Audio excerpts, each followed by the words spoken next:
하나님께서 오늘 아침 저희들에게 주시는 말씀은 우리 신약성경 마태복음 2장 1절에서 12절까지의 말씀입니다. 신약성경 마태복음 2장 1절에서 12절까지의 말씀을 제가 봉독해 드립니다. 하나님의 말씀을 경청하시기 바랍니다.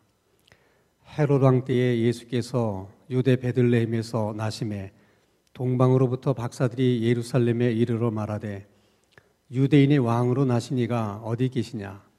우리가 동방에서 그의 별을 보고 그에게 경배하러 왔노라 하니 헤롯 왕과 온 예루살렘이 듣고 소동한지라. 왕이 모든 대제사장과 백성의 서기관들을 모아 그리스도가 어디서 나겠느냐 물으니 이르되 유대 베들레헴이 오니 이는 선지자로 이렇게 기록된 바 또 유대 땅 베들레헴아 너는 유대 고을 중에서 가장 작지 아니하도다. 네게서 한 다스리는 자가 나와서 내 백성 이스라엘의 목자가 되리라 하였음이니이다.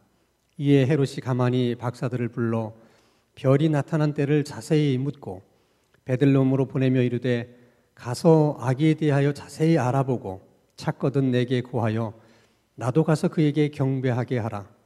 박사들이 왕의 말을 듣고 갈새 동방에서 보던 그 별이 문득 앞서 인도하여 가다가 아기 있는 곳 위에 머물러 서 있는지라. 그들이 별을 보고 매우 크게 기뻐하더라. 집에 들어가 아기와 그의 어머니 마리아가 함께 있는 것을 보고 엎드려 아기께 경배하고 보배합을 열어 황금과 유향과 몰약을 예물로 드리니라. 그들은 꿈에 헤롯에게로 돌아가지 말라 지시하심을 받아 다른 길로 고국에 돌아가니라. 아멘. 하나님께서 인간의 몸을 입고 이 땅에 오신 그 성탄의 이야기는 일반적으로 사람들이 생각하는 것처럼 그렇게 화려하지도 않고 또 그렇다고 해서 그 내용이 그렇게 긴 편도 아닙니다. 복음서에는 마태복음, 마가복음, 누가복음, 요한복음 4개의 복음서가 있는데 성탄에 관한 이야기가 기록된 성경은 마태복음과 누가복음 2권밖에는 없습니다. 그리고 마태복음에는 동방박사들의 이야기가 있고 누가복음에는 들에서 양을 치는 목자들의 이야기가 기록되어 있습니다. 아마도 그 동방박사 이야기나 목자들의 이야기가 없었더라면 아마 매년 교회는 성탄절 행사를 하는데 또 장식을 하는데 많은 어려움이 있었으리라고 생각을 합니다. 그러면 정말 성탄에 관련된 이런 기사들이 없었기 때문에 그래서 마태복음과 누가복음에만 성탄의 내용이 기록된 것일까? 정말 성탄에 관련된 기사가 없어서 고작 동방박사 이야기와 들에서 양을 치는 그 이야기만 있는 것일까? 어쩌면 그럴 수도 있고 또 어쩌면 아닐 수도 있습니다. 중요한 것은 성경의 저자들은 예수님의 탄생을 예수님의 십자가나 부활과 이렇게 견주어서 그렇게 비중 있게 다루지는 않았다는 것입니다. 아마도 그 이유는 그들이 생각할 때 성탄보다는 십자가 사건이 더 중요했고 그리고 부활 사건이 훨씬 더 중요했기 때문에 십자가 사건이나 부활 사건은 상대적으로 아주 자세하게 또 길게 기록한 것에 반해서 성탄에 관련된 얘기는 매우 짧게 기록을 한 것이 아닐까 그런 생각을 해보게 되는 것입니다. 자, 그렇다면 굳이 이 동방박사의 이야기가 꼭 있어야 되는 걸까? 예수님의 탄생에 대한 기록이 너무 초라하고 빈약해서 좀 그것을 좀 어떻게 좀 만회해 보려고 일부러 동방박사의 이야기를 덧붙인 것일까? 우리가 성경을 읽어보면 그렇지 않다는 것을 금방 알게 됩니다. 예수님의 성탄의 그 기사 가운데는 동방박사 이야기가 있어도 좋고 또 없어도 좋고 사실은 아무런 상관이 없어요.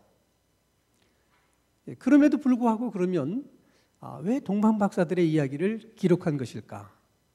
그것은 그 동방박사들의 이야기를 통해서 뭔가 우리들에게 분명하게 말씀하시려고 하는 어떤 의도가 담겨 있기 때문에 그런 것입니다. 그럼 꼭 우리들에게 말씀하고 싶어 하는 그 의도라고 하는 것은 도대체 뭘까? 그래서 오늘 아침에는 바로 그 부분에 대해서 우리가 함께 생각을 해보려고 합니다. 자, 우선 동방박사라고 하는 것은 동쪽에서 온 박사들을 의미합니다. 그리고 그 동쪽이라고 하는 것은 예루살렘으로 기준으로 해서 동쪽에 있는 나라를 말하는 거예요. 그리고 박사들이라고 하는 것은 오늘날처럼 뭐 정치학 박사나 또 경제학 박사 그런 박사가 아니고 별들의 움직임을 관찰을 해서 그래서 미래에 있을 일들을 예측하는 사람들이에요. 그래서 별의 움직임을 관찰해서 개인의 길흉 화복을 점치기도 하고 한 나라의 흥망성쇠를 점치기도 하는 일종의 점성술사들을 말하는 것입니다. 자, 미래에 어떤 일이 있을까? 그것은 모든 사람들이 궁금하게 여기는 것입니다. 특별히 한 나라를 다스리는 왕의 입장에서는 미래에 어떤 일이 있을까를 아는 것은 매우 중요합니다. 그래야지만 모든 것을 미리 준비할 수도 있고 또 모든 것을 예비할 수 있기 때문에 그래서 누구보다도 미래에 어떤 일이 있을까에 대해서 가장 큰 관심을 가진 자가 한 나라를 다스리는 왕들이었습니다. 그래서 매우 큰 나라인 경우에는 이렇게 별을 관측하는 정말 실력 있고 능력 있는 전문가들을 불러서 그들에게 고위 관직을 주고 별을 관측하게 합니다. 그리고 그들이 별의 움직임을 보고 미래에 이런 일이 있을 것 같습니다. 이렇게 왕에게 조언을 하면 왕은 그 조언을 받아들여서 이제 나라를 다스리는 일에 참고를 하는 것입니다. 그래서 이 동방박사들을 오늘날로 말하면 대통령 정책 보좌관 정도 되는 꽤 높은 관직의 사람들입니다. 근데 나라들마다 이런 직제를 두지 않았어요. 그래도 나라가 꽤 큰 나라일 경우에만 이런 직제들이 있었던 것이죠. 그래서 이 정도의 직제가 있을 수 있는 나라는 바벨론이나 페르시아 이 정도의 나라였을 것이다. 그래서 이 동방 박사는 아마도 바벨론이나 페르시아에서 온 박사들일 것이다. 이렇게 이제 성서학자들이 추정을 합니다.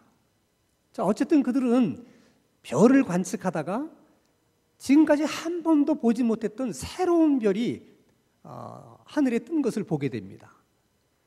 근데 그 별이 유난히도 찬란하게 빛나는 것을 보고 그들은 해석합니다. 이것은 어느 나라의 위대한 지도자, 왕이 새로 태어난 것이다. 자, 이런 해석은 뭐 특별한 게 아니에요. 일반적으로 다른 나라의 점성술사들도 이런 새로운 별이 나타나거나 또 이렇게 빛이 나는 광채가 찬란한 별이 나타나면 이 땅에 아주 위대한 지도자가 태어난 것이다. 이렇게 해석을 했고 또 찬란하게 빛나던 별이 빛을 잃고 떨어지면 위대한 지도자가 세상을 떠난 것이다. 그렇게 해석을 한 것입니다.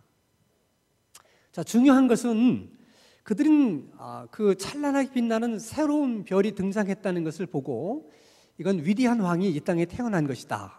이렇게 해석만 한 것이 아니라 우리가 그 왕에게 가서 그 왕을 경배해야 된다. 그리고 어느 나라에서 태어난 왕인지도 모르고 그들이 길을 떠났다는 거예요. 이것은 사실 상식적이지도 않고 합리적이지도 않아요. 아니, 그 왕이 자기 나라의 왕이라면 몰라도 아니, 어느 나라의 왕인지도 모르면서 굳이 그 왕을 찾아가서 경배를 드려야 될 이유가 뭐가 있겠습니까?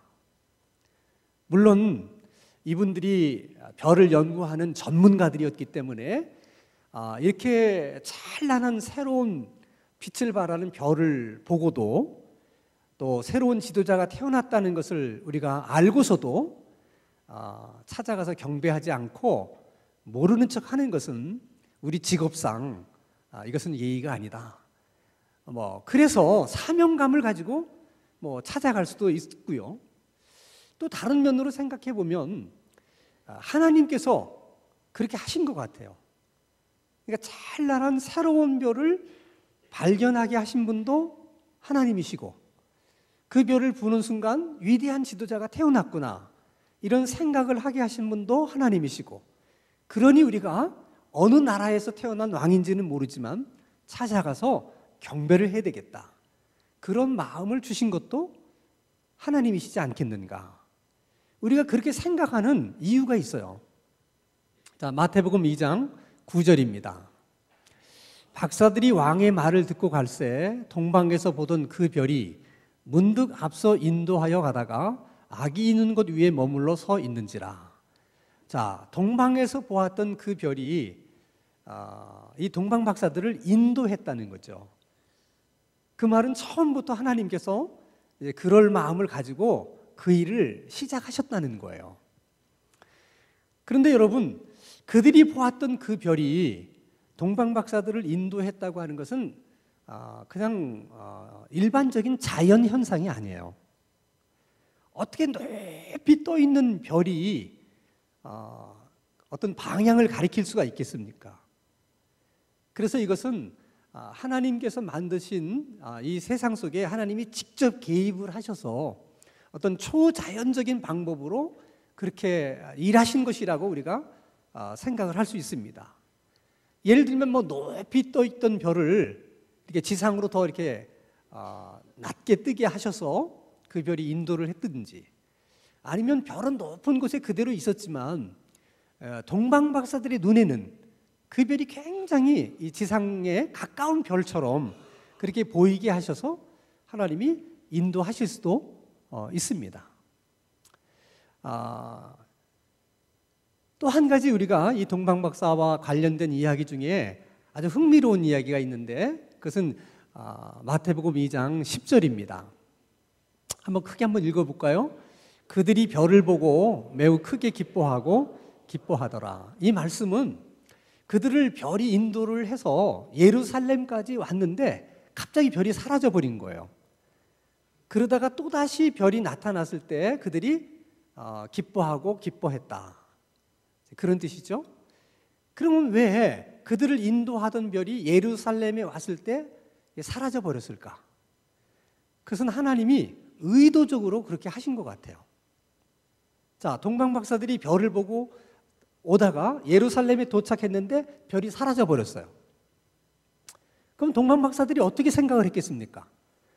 그 왕이 예루살렘에서 태어났나 보다. 그러면 예루살렘 어디? 왕으로 태어나신 분이니까 당연히 예루살렘의 왕궁에서 태어나셨을 것이다. 그래서 그들이 왕궁으로 찾아갑니다. 그리고 우리는 동방에서부터 유대인으로 왕으로 태어난 사람을 우리가 경배하기 위해서 여기에 왔습니다.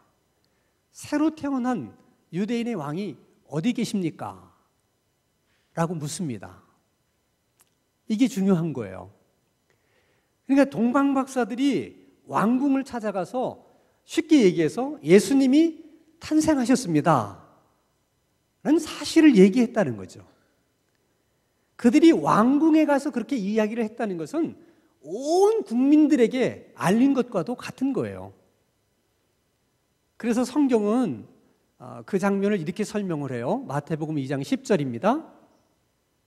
헤롯 왕과 온 예루살렘이 듣고 소동한지라. 이게 무슨 소리야? 이게 어떻게 된 일이야? 이렇게 소동을 하면서 사람들이 예수님이 이 땅에 태어났다는 것을 다 알게 되었다는 거예요. 그러니까 한마디로 말하면 예수님이 태어났다는 것을 동방 박사들에게는 하나님이 별을 통해서 알려주셨는데, 자기 백성들인 이스라엘 백성들에게는 동방 박사를 통해서 예수님이 태어났다는 것을 다 알려준 것입니다. 그 얘기를 들은 헤롯이 제일 먼저 확인을 해요.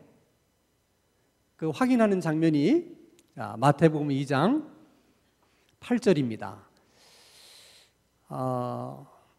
2장 8절을 띄워놓으세요. 헤롯이 그 얘기를 전해 듣는 순간 이것은 확인이 필요하다 생각해서 대제사장들과 그리고 서기관들에게 묻습니다. 그리스도가 어디서 태어나기로 되어 있는 거냐? 이때 중요한 것은 헤롯은 그리스도가 어디서 태어나기로 되어 있느냐? 그렇게 물었다는 거예요. 그러니까 동방박사들이 와서 유대인의 왕으로 태어난 사람이 어디 있습니까? 그렇게 물었을 때 헤롯은 직감적으로 이것은 메시아가 탄생하신 것이구나 라고 알았다는 거죠. 그러니까 그 사회는 그 메시아가 탄생하기를 모두가 학수고대하면서 기다리고 있었던 그런 분위기 속에서 이 이야기를 들었기 때문에 이것은 메시아가 탄생한 것이다 이렇게 안 것입니다. 그때 제사장들과 서기관들은 미가서 5장 2절의 말씀을 인용하면서 메시아는 베들레헴에서 태어나는 것으로 되어 있습니다 라고 얘기를 해줬습니다. 자, 중요한 것은 여러분, 하나님은 동방박사들을 통해서 이 땅에 메시아가 탄생했다 하고 왕궁에다가 다 알려줬어요. 그래서 왕궁에 있는 사람들은 그 사실을 다 알게 됐습니다.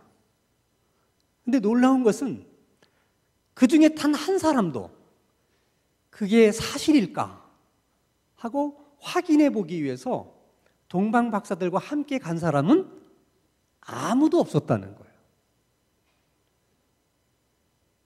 이게 여러분 말이 된다고 생각하십니까? 아니, 어떻게 그럴 수가 있을까? 사실 새로운 왕이 태어났다고 하는 그 소식에 제일 당황한 것은 헤롯입니다. 원래 왕이라고 하는 것은 자식이 세습하게 되어 있는 거잖아요. 그 자기 아들이 왕이 돼야 되는데 새로운 왕이 태어났다는 것은 자기 아들이 왕이 될 수도 없을 수도 있다. 그런 얘기가 되기 때문에 헤롯이 제일 당황한 거죠. 그러면 누가 제일 먼저 사실 유무를 확인하기 위해서 가봐야 됩니까? 당연히 헤롯입니다. 자기가 못 가면 내관이라도 시켜서 사실 유무를 확인하고 와서 나한테 얘기해라. 그랬어야만 될 것 같은데 그러지 않고 이렇게 얘기를 해요. 그 동방박사들을 베들레헴으로 보내면서 이르되 가서 아기에 대하여 자세히 알아보고 찾거든 내게 구하여 나도 가서 그에게 경배하게 하라. 아마도 이 말씀을 보면 헤롯은 동방박사들의 얘기를 듣고 반신반의했던 것 같아요. 사실 동방박사들이 참 먼 곳에서 온 사람들인데 뭐 얘네들이 정말 별을 제대로 관측하는 사람인지 뭐 이상한 것을 보고 이상한 소리를 하는 건지 사실 뭐 그대로 믿기는 어려울 수 있어요. 그리고 메시아가 탄생을 했다면 이건 예사롭지 않은 일이거든요. 예를 들어서 여러분 발해국을 창시했던 대조영이가 태어날 때도 그 집 위에 오색 찬란한 빛이 이렇게 감돌아서 모든 사람들이 보고 저 집에 위대한 인물이 태어났다 이렇게 다 알았다는 거 아닙니까? 그러면 적어도 메시아가 태어났을 때도 뭐 그와 비슷한 사건이 있었을 것이고 그러면 반드시 왕궁에 신고가 들어왔어야 될 텐데 그런 얘기가 하나도 없었거든요. 그러니 괜히 동방박사들의 말만 믿고 갔다가 아닐 경우에는 백성들이 뭐라고 얘기하겠어요? 저 헤롯 왕이 왕권에 대한 두려움 때문에 저렇게 동방박사들이 하는 얘기에 혹해가지고 그래서 갔다가 결국 그냥 허탕만 치고 돌아왔다. 이렇게 되면 이제 왕의 체면이 구겨지는 거 아니겠습니까? 그러니까 이 헤롯 왕이 워낙 정치적인 어떤 감각이 탁월했기 때문에 동방박사들에게 얘기하는 거예요. 가서 찾거든 꼭 와서 나한테 얘기해라. 그런 왕이 태어났다면 나도 가서 경배를 드리는 게 마땅하다. 그래서 사실 유무가 확인이 되면 그때 조치를 취해도 늦지 않는다. 이렇게 이제 헤롯은 판단을 한 것입니다. 자, 그러면 헤롯은 그렇다 치고 메시아가 어디서 나겠느냐? 네. 미가서에 보니까 베들레헴이라고 기록되어 있습니다. 이렇게 자기 입으로 얘기했던 서기관과 제사장들은 가봐야 되는 거 아니에요? 아니, 예루살렘에서 베들레헴까지가 그렇게 먼 거리도 아니에요. 조금만 수고를 하면 될 수 있는 일인데도 불구하고 그들도 가지 않았어요. 정말 이 부분은 이해하기 어려운 부분이에요. 그래서 왜 그들이 가서 확인을 하지 않았을까? 생각을 해보면 두 가지 가능성 중에 하나라고 생각해요. 하나는 메시아가 베들레헴에서 태어날 거라고 하는 것은 이제 성경을 통해서 그들이 잘 알았지만 실제로 그들이 믿지는 않을 수 있다는 거예요. 여러분, 성경의 내용에 대해서 많이 알고 있는 것하고 사실 믿는 것하고는 별개의 문제입니다. 그들이 성경에 대해서는 해박한 지식을 갖고 있었더라도 그렇게 안 믿을 수가 있죠. 그래도 조금은 깨름직한 것은 그렇게 안 믿었다 하더라도 이게 동방박사가 출연을 해가지고 이렇게 얘기를 하면 안 믿었지만은 이게 뭔가 이게 정말일까? 이런 호기심이라도 생겨서 이게 확인을 하러 가봐야 될 텐데 어떻게 그들이 그렇게 가볼 생각을 하지 못했을까? 그래서 또 한 가지 가능성을 생각하게 되는 거예요. 그것은 그들이 잘못된 메시아에 대한 생각, 그것 때문에 그들의 마음속에서는 그릇된 잘못된 자기 확신에 사로잡혀 있었다는 거예요. 자, 예를 들면 그들이 그처럼 메시아를 원했던 이유는 지금 로마로부터 엄청 박해를 받으면서 살고 있는 자기들의 처지가 너무 불쌍한 거예요. 그래서 메시아가 와서 이스라엘의 왕이 되면 이 로마를 다 쳐부수고 우리가 로마처럼 세계의 강대국이 돼서 세상을 다스리는 그런 나라가 될 것이다. 바로 그런 이유 때문에 지금 메시아를 기다리고 있었거든요. 근데 그렇게 생각하는 그들의 생각 속에는 메시아가 어린 아이로 태어나서 2살, 3살, 4살, 5살 해서 어느 세월에 그 메시아가 그렇게 해가지고 나라를 구하겠습니까? 이 그들 생각에는 세례 요한이 호련히 요단강에 나타나서 회개하라, 천국이 가까이 왔느니라 이렇게 외쳤던 것처럼 메시아도 호련히 나타나서 능력을 행하면서 이런 모습으로 메시아가 오리라고 생각을 했지, 이게 그런 위대한 메시아가 갓난아기로 태어나서 이런 생각을 못하는 거죠. 그런 생각 속에 사로잡혀 있으면 그런 생각이 되지가 않는 거예요. 그래서 여러분, 생각이라는 것이 굉장히 중요한 겁니다. 여러분들의 생각은 누구나 다 자유롭게 할 수 있어요. 생각하는 건 자유예요. 그러나 반드시 한 가지 기억할 것은 지금 내가 생각하는 그 생각이 사실에 근거한 생각이냐, 하나님의 말씀에 근거한 생각이냐를 꼭 확인하셔야 돼. 지금 내가 생각은 하지만은 이게 사실도 아니고 또 이게 하나님의 말씀도 아닌데 마치 자기 혼자서만 이것을 사실인 것처럼 그렇게 믿고 하나님의 말씀인 것처럼 그렇게 믿게 되면 그게 이제 그릇된 자기 확신에 빠지게 되는 것입니다. 그러면 여러분, 자신의 인생도 굉장히 피곤하고 힘들어지지만 그런 확신을 가진 사람들은 다른 사람도 엄청 힘들게 만들어요. 예를 들어서 여러분, 이단들이 그런 사람 중에 하는 사람들인데 이런 그릇된 자기 확신에 빠지면 성경을 읽어도 자기 생각을 지지해 줄 수 있는 그런 내용만 눈에 들어와요. 그리고 그런 내용만 믿습니다. 그래서 문제가 되는 거예요. 근데 여러분, 이런 이단처럼 위험한 인물들이 이 종교계에만 있는 게 아니에요. 일반 사회 속에서도 사실에 근거한 생각이 아니고 또 하나님의 말씀에 근거한 생각이 아닌데 자기만 그것이 진리라고 믿고 사실이라고 믿고 그런 자기 확신 속에 살아가게 되면 그게 이제 그릇된 자기 확신이죠. 대개 이념에 사로잡힌 사람들이 그럴 가능성이 굉장히 높아요. 그래서 위험한 거예요. 자, 한번 예를 들어 보겠습니다. 예수님이 공생의 3년 동안 백성들을 상대로 해서 정말 가난한 자를 위로하고 병든 자를 치료해주고 또 백성들에게 주옥과 같은 말씀들을 전했어요. 한 번도 예수님은 다른 사람들에게 마음을 상처를 주거나 힘들게 하거나 그런 적이 한 번도 없습니다. 그렇게 착하고 좋은 예수님인데 이스라엘의 종교 지도자들인 제사장, 바리새인, 서기관들은 계속 예수님을 핍박하고 박해를 했어요. 아니, 그들에게 예수님이 뭘 잘못한 게 있습니까? 예수님이 그들에게 그런 대접을 받아야 될 그런 일들을 한 적이 있으십니까? 없으세요. 근데 왜 그런가? 그릇된 자기 확신에 사로잡혀 있기 때문에 그런 거예요. 자, 저 예수가 정말 메시아라면 메시아의 사명은 로마로부터 이스라엘을 구원하는 것이고 이 로마를 쳐부수는 것인데 저렇게 강한 로마를 쳐부수려고 하면 제일 먼저 해야 되는 일이 뭐야? 국민 통합이에요.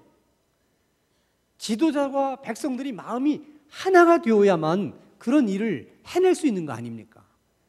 그러면 지도자와 백성들이 마음이 하나가 되려면 메시아인 예수님은 지도자들에 대해서 백성들에게 잘 얘기를 해줘야 돼요. 저 지도자들을 믿고 신뢰하고 따라라. 이래야지만 뭐 이렇게 하나가 될 텐데 예수님은 걸핏하면 그 지도자들을 향해서 뭐 회칠한 무덤이라고 얘기하고 이 독사의 자식들이라고 얘기하고 만나기만 하면 그냥 그렇게 해야 되니까 아니 저렇게 해서야 우리가 어떻게 하나를 만들 수 있냐. 저는 메시아가 아니라는 거예요. 메시아라면 저럴 수 없다는 거야. 또 로마를 상대로 우리가 다 마음이 하나가 되려면 원수는 용서하지 마라. 이 원수에 대해서는 우리가 분노의 감정을 가져야 된다.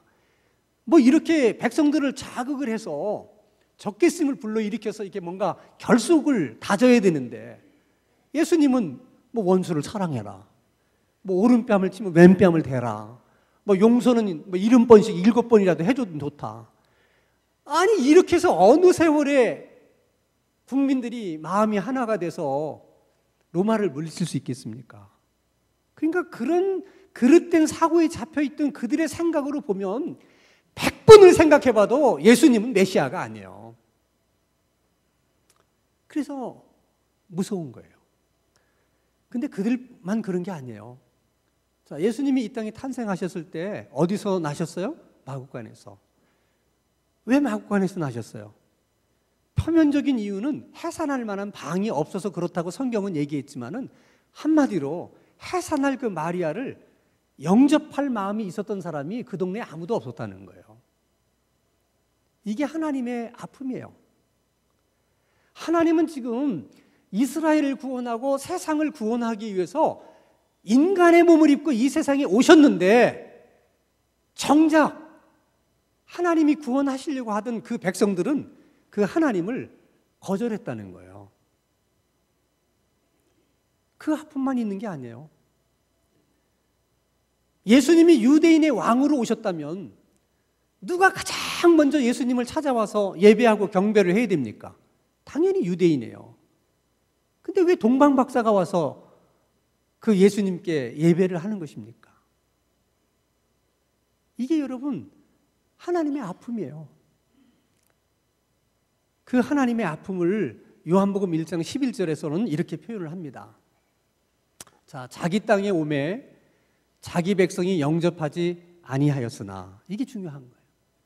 너희들이 나를 영접하지 않았다는 거예요. 그래서 하나님이 새로운 조치를 취하십니다. 영접하는 자, 곧 그 이름을 믿는 자들에게는 하나님의 자녀가 되는 권세를 주셨으니 이는 혈통으로나 육중으로나 사람의 뜻으로 나지 아니하고. 너희들이 나를 거절했기 때문에 이제는 나를 영접하는 사람이면 유대인이든 아니든 상관이 없다는 거예요. 예수님을 영접하는 자들은 다 하나님의 자녀 되게 해주신다는 거예요. 이제는 더 이상 혈통이 필요 없다는 거야. 무서운 말씀을 하시는 거예요. 그래서 복음이 이방인에게로 와서 우리가 다 지금 하나님의 백성들이 되었잖아요. 얼마나 많은 크리스찬들이 이 땅에 살고 있습니까? 그런데도 그 그릇된 사고에 사로잡혀 있는 유태인들은 지금도 그 사실을 인정하지 않아요.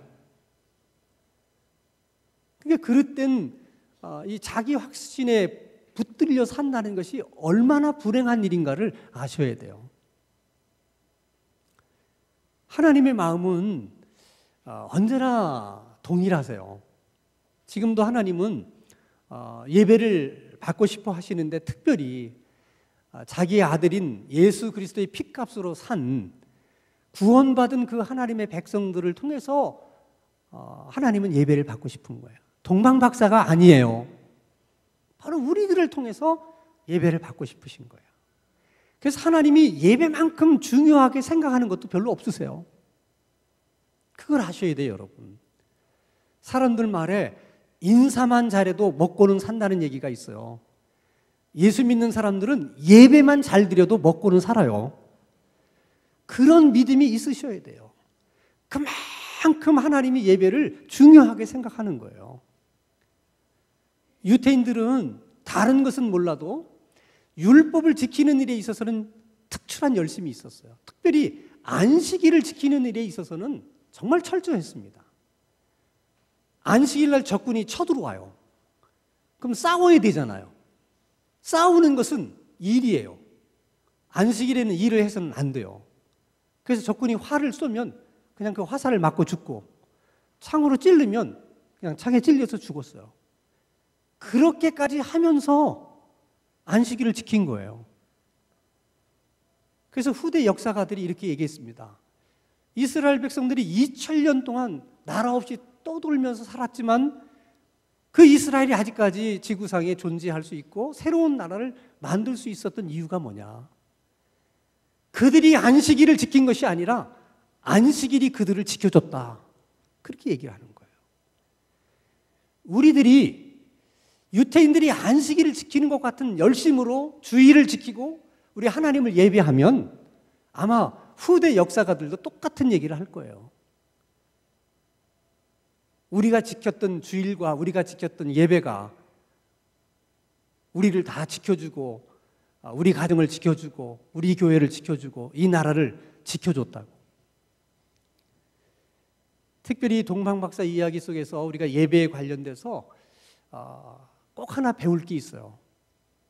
자, 그들이 성서학자들의 얘기처럼 바벨론이나 페르시아에서 온 사람들이라면 거리가 걸어서 빠르면 5개월, 천천히 오면 6개월이 걸리는 거리예요. 근데 그 먼 거리를 그들이 왔어요. 와서 그들이 뭘 했느냐? 그냥 그 아기 예수님께 경배했어요. 그리고 돌아갑니다. 우리 생각에 5개월이나 6개월이나 이렇게 걸려서 왔으면 온 것을 생각해서라도 뭐 2박 3일, 3박 4일은 좀 같이 지내다가 가야 되지 않아요? 근데 성경에 보면 당일날 예수님을 경배하고 그 저녁에 꿈에 하나님이 헤롯에게 가지 말라. 그래서 그날 아침에 다시 복으로 돌아갑니다. 여러분, 5개월이나 6개월을 그 고생하고 걸어와서 한 거라고 하는 것은 그냥 예물을 드리고 그냥 경배하고 예배하고 한 일 하나밖에 없어요. 그러니까 여러분, 동방박사들의 입장에서 보면 엄청 허무한 거야. 허탈한 거야. 아니 5개월 6개월 와서 와가지고 말이죠. 뭐 2박 3일을 같이 지낸 것도 아니고. 그 사실을 통해서 하나님이 우리들에게 말씀하시는 거예요. 동방박사들의 입장에서 그럴 수 있을지 모르지만은 우리 주님은 그런 수고를 통해서 그만한 예배를 받을 만한 충분한 가치가 있는 분이라는 거예요. 그래서 우리 교인들도 보면 먼 곳에서 오시는 분들이 많아요. 그리고 나이가 연로하시니까 이 차를 막 3번씩 갈아타고 오시면 사실 목사로서는 참 안 돼 보여요. 그래서 상식적으로 합리적으로 생각을 해보면 아유 권사님 사는 옆에도 교회가 많을 텐데 이렇게 힘들게 오지 마시고 그냥 가까운 교회에 나가세요. 그렇게 말해드리고 싶죠. 그러나 신앙의 세계라고 하는 것은 합리적으로 상식적으로 설명되는 게 아니에요.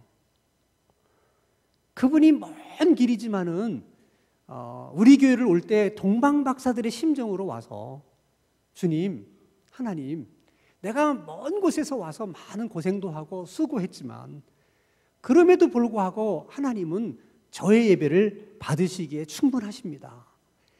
늘 이런 마음으로 찾아오면 그분에게는 은혜가 되는 거야. 그리고 가까운 곳에서 오시는 분들은 그런 분들을 보면서 하나님께는 저렇게 해서라도 예배를 드려야 되는구나.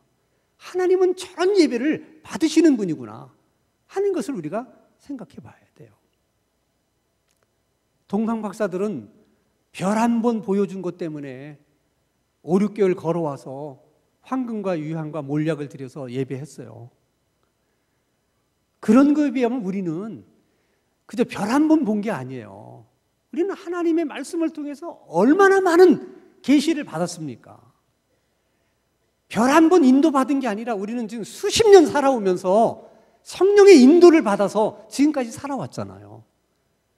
그렇다면 적어도 우리는 동방박사들보다는 더 나은 예배를 드려야 돼요. 다른 결심은 몰라도 그런 결심은 하셔야 돼. 내가 남은 생에는 동방박사들보다는 더 나은 예배를 드려야 되겠다. 왜? 주님께서 내게 베푸신 은혜가 동방박사들에게 베푸신 은혜에 비하면 말할 수 없이 크고 많기 때문에, 그래서 그런 결심을 가지고 여러분의 남은 생에는 정말 동방박사들보다는 더 좋은 예배자로 그렇게 살아갈 수 있는 우리 모두가 될 수 있기를 주님의 이름으로 축원합니다. 거룩하신 하나님 아버지, 우리가 무엇을 생각하든 그 생각이 사실에 근거한 생각인지 하나님의 말씀인 성경에 근거한 생각인지를 늘 확인하는 습관을 갖게 해주셔서 그릇된 자기 확신에 빠져 불행한 삶을 살지 않게 해주시고 다른 사람들까지 불행하게 만드는 잘못을 범하지 않게 해 주옵소서. 하나님께 예배만 잘 드려도 먹고는 살 수 있다는 믿음을 갖게 해주시고 그 하나님의 은혜를 날마다의 삶을 통해 체험하고 경험하며 살아가는 우리들의 신앙생활 되게 하여 주시옵소서. 예수님 이름으로 기도하옵나이다. 아멘.